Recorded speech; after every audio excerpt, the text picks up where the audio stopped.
देखेंगे SCRT का art in education का क्वेश्चन पेपर, जो कि सेकेंड ईयर का बिल्कुल लेटेस्ट क्वेश्चन पेपर है।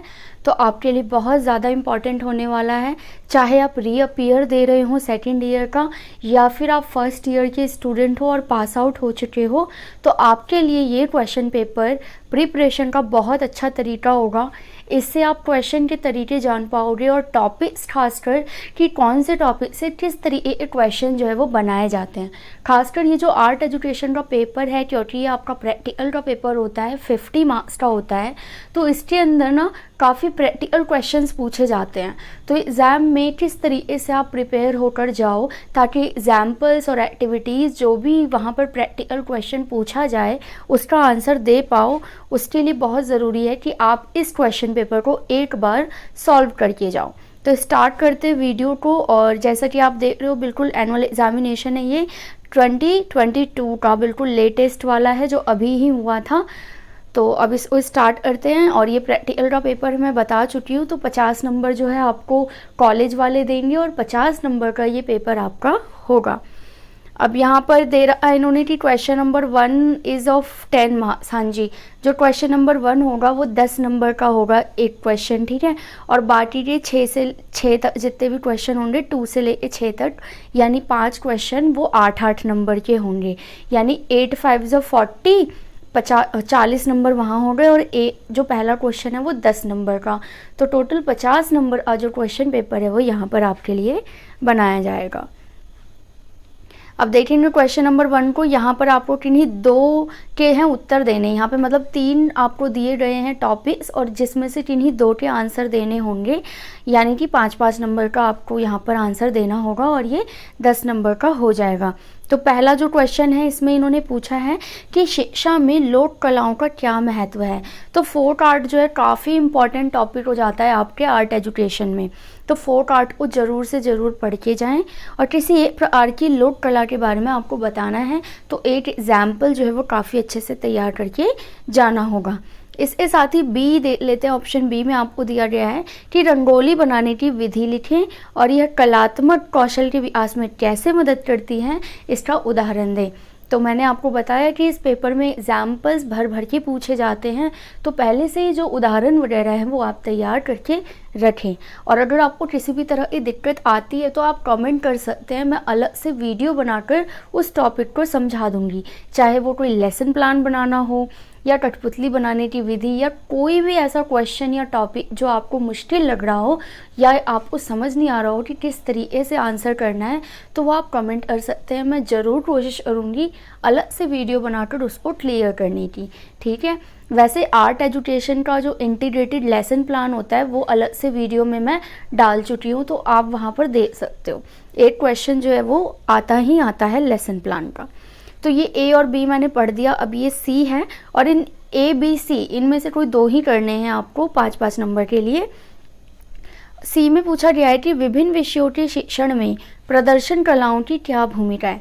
तो भाई परफॉर्मिंग आर्ट और जो आपका एक और आर्ट है, 2 काइंड ऑफ आर्ट आप इसके अंदर पढ़ते हो, विजुअल आर्ट है ना। तो इन दोनों को ना अच्छे से कॉन्सेप्ट क्लियर करके जाना, क्योंकि क्वेश्चन आना ही आना है 200%।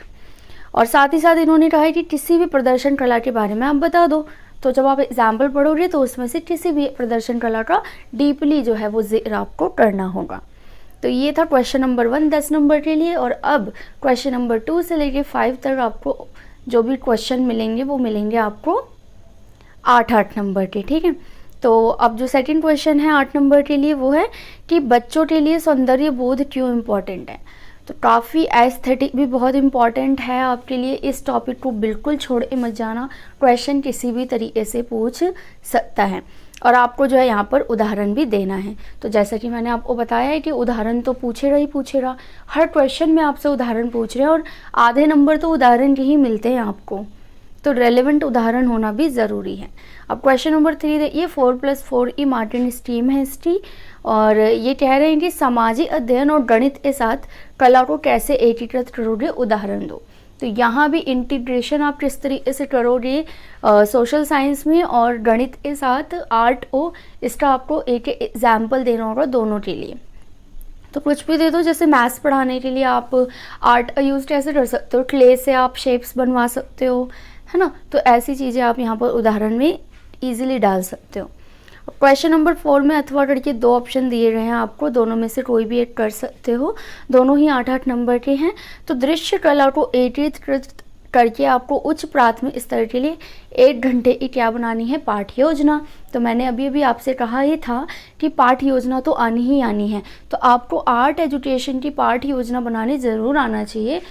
देखो, आर्ट एजुकेशन का जो पाठ योजना होती है ना, लेसन प्लान, वो बाकी नॉर्मल लेसन प्लान से थोड़ी अलग होती है, तो आप उसको सीख के ज़रूर जाओ।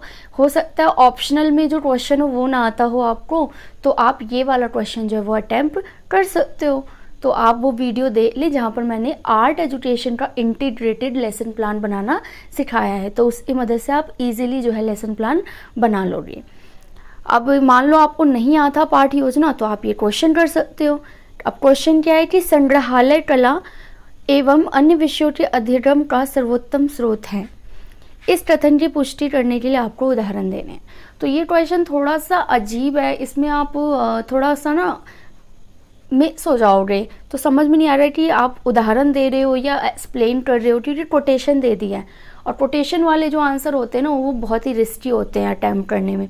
तो मेरी एडवाइस होगी कि ऐसे में आप लेसन प्लान वाला जो क्वेश्चन है उसको अटैम्प्ट करो, वहाँ पर जो है अच्छे नंबर आप गेन कर पाओगे। Now come to the question number 5 और 8 नंबर का क्वेश्चन है ये भी। सतत और व्यापक मूल्यांकन क्या होता है, ये तो बहुत ही आसान है, हर सब्जेक्ट के अंदर आता है, तो ये तो आपको तैयार करके रखना ही पड़ेगा, क्योंकि ये किसी भी टॉपिक मतलब किसी भी सब्जेक्ट में उठ आ जाएगा ये वाला टॉपिक। अब स्कूली शिक्षा में प्रारंभिक स्तर पर प्रदर्शनात्मक कलाओं के मूल्यांकन करने में आप इन घटकों को कैसे शामिल करोगे, ये आपको क्रिटिकली सोच कर आंसर लिखना होगा। 5th क्वेश्चन में आपको ऑप्शन भी दिया गया है कि कला मूल्यांकन से आप क्या समझते हो, what do you understand about art evaluation. और कला मूल्यांकन की टेक्निक पर किन्हीं 4 उपकरणों की सूची बनाओ और उसे संक्षेप में लिखो। तो आपकी बुक वगैरह में इजीली अवेलेबल होगा, नहीं है तो आप जो है एक्सप्लेनेशन वीडियोस देख लो, मैंने तो पूरा कोर्स करा रखा है, फर्स्ट ईयर का भी और सेकंड ईयर का भी। बस आपको क्या करना है, प्लेलिस्ट में जाना है, सब्जेक्ट ढूंढना है और यूनिट ढूंढना है कि कौन से यूनिट में ये वाला टॉपिक है, और वहाँ जाकर आप जो है वहाँ से पॉइंट्स क्लियर कर सकते हो अपने। अब देखिए क्वेश्चन नंबर 6 है यहाँ पर आपको, और इनमें से किन्हीं 2 पर आपको नोट्स लिखने हैं, यानी 4-4 नंबर का होगा, 8 नंबर का हो जाएगा। फिर 3 ऑप्शन दिए गए हैं आपके पास, या तो पोस्टर कलर और पेस्टल कलर का इस्तेमाल जो होता है इस पर लिखो, या फिर कला शिक्षा और रविंद्रनाथ टैगोर के विचार इन पर लिखो, या फिर कोलाज बनाना और म्यूरल आर्ट क्या होता है ये आपको बताना है। तो इन तीनों में से कोई 2 अटैम्प्ट कर लीजिए और 4-4 नंबर का हो जाएगा 8 नंबर का टोटल। तो इस तरीके से 8 नंबर के 5 क्वेश्चन और एक क्वेश्चन जो शुरू में आया था 10 नंबर का वो। तो ये जो आर्ट इन एजुकेशन का क्वेश्चन पेपर है पूरा बिल्कुल इसी पैटर्न में जो हर साल क्वेश्चन है वो बन के आते हैं। और आप एक बात ध्यान रखिएगा कि क्वेश्चन रिपीट होते हैं, यस, क्योंकि एससीईआरटी के अंदर अभी तक जो है सिलेबस चेंज नहीं हुआ है, तो सिलेबस सेम रहने की वजह से भी टॉपिक्स जो है वो रिपीट होते हैं। तो आप ज़रूर से ज़रूर एटलीस्ट इन क्वेश्चंस को तो करके जाएं, इन टॉपिक्स को करके जी आएँ, और लेसन प्लान बनाना ज़रूर सीख लें, परफॉर्मिंग आर्ट, विजुअल आर्ट ये पढ़ें, सीसीई क्या होता है ये पढ़ के जाएं, सतत और व्यापक मूल्यांकन, और जो भी इसमें 2-4 टॉपिक आपने देखे इंपॉर्टेंट हैं वो सारे क्लियर करके पेपर के लिए जाएंगे।